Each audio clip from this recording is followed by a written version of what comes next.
ராஜனம் சொந்தமாயினார். இந்த பார்தலத்தில் சொந்தக்காரர் அவர், எந்த நுள்ளத்தில் சொந்தமானார். பார்தலத்தில் சொந்தக்காரர் அவர், எந்த நுள்ளத்தில் சொந்தமானார்.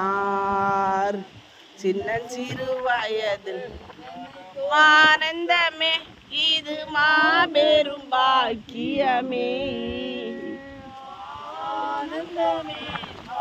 ஆனந்தமே, இது மாபெரும் பாக்கியமே. பார்தலத்தில் சொந்தக்காரர் அவர், எந்த நுள்ளத்தில் சொந்தமானார்.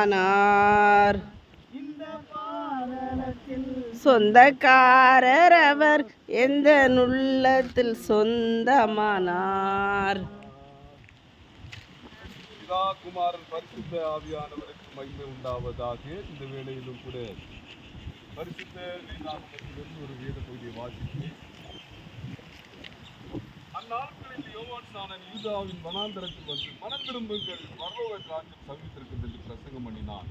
கர்த்தருக்கு வழி ஆயத்தப்படுத்துங்கள், அவருக்கு பாதையை செவை பண்ணுங்கள் என்று வனாந்தரத்திலே கூப்பிட சத்தம் உண்டாயிற்று. ஏசாயா தீர்க்கதரிசியால் சொல்லப்பட்டவன் இதனே.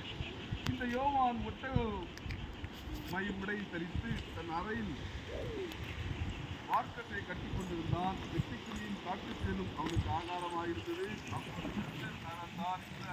அனைவரும் யோர்தானுக்கு சுற்றுப்புறத்தார் யாவரும் அவனிடத்திற்கு போய் தங்கள் பாவங்களை அறிக்கையிட்டு யோர்தான் நதியில் அவனால் ஞானஸ்நானம் பெற்றார்கள். ஆமென். இன்னுமாய் ஒரு கூட வேதத்தை நாம் வாசிக்க கேட்கலாம்.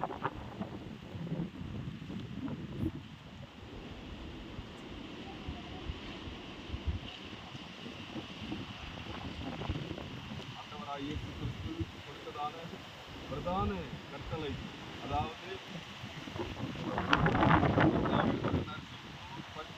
நற்செய்தி 28ஆம் அதிகாரம்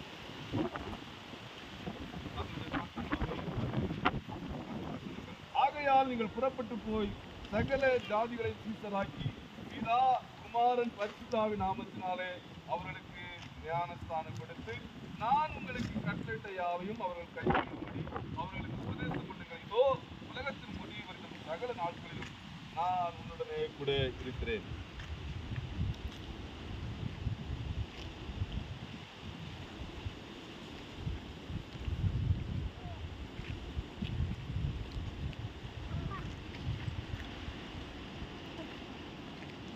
ஆண்டவராகிய இயேசு கிறிஸ்து பரிசுத்த கன்னிமரியாளிடத்தில் பரிசுத்த ஆவியினாலே அவதரித்து மனிதனாய் பிறந்தார் என்று விசுவாசிக்கிறாயா? மனுஷத்தின் பாவத்திற்காக ஆண்டவராகிய இயேசு கிறிஸ்து 33 ஆண்டுகள் இந்த பூமியிலே வாழ்ந்து அவர் தன்னையே ஒப்புக் கொடுத்து பாடுபட்டு சிலுவையில் அறையப்பட்டு 3ஆம் நாள் உயிர்த்தெழுந்தார் என்பதை விசுவாசிக்கிறாயா?